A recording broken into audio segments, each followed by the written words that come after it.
സത്യം പറഞ്ഞാൽ 24 ആയത്തുകളല്ല, ഒരു ബഹുസ്വര സമൂഹത്തിൽ പരസ്പര വിദ്വേഷവും മതസ്പർദ്ധയും മാനവിക വിരുദ്ധതയും വളർത്തുന്ന 500 ആയത്തുകളിലധികം അർത്ഥമറിഞ്ഞ് ഖുർആൻ വായിക്കുന്ന ഏതൊരാൾക്കും ഖുർആനിൽ നിന്ന് കണ്ടെടുക്കാൻ സാധിക്കും. എന്നാൽ കോടതി വിധിക്ക് ആധാരമായ കേസിന് കാരണം ഒരു പോസ്റ്റർ ആയിരുന്നല്ലോ. ആ പോസ്റ്ററിൽ 24 ആയത്തുകളാണ് കൊടുത്തിരുന്നത്. അതുകൊണ്ട് തന്നെ കോടതി ആ 24 ആയത്തുകളുടെ കാര്യം മാത്രമേ നോക്കിയുള്ളൂ. അല്ലാതെ മൊത്തം ഖുർആനും വായിച്ചു നോക്കിയിട്ടല്ല ഇങ്ങനെ ഒരു വിധി പ്രസ്താവിച്ചത്.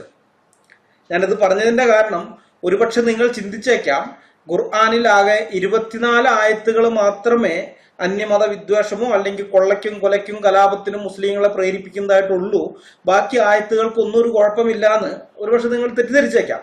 അങ്ങനെ ഒരു തെറ്റിദ്ധാരണ നിങ്ങൾക്ക് ഉണ്ടാകാതിരിക്കാൻ വേണ്ടിയാണ് ഞാനിത് പറഞ്ഞത്.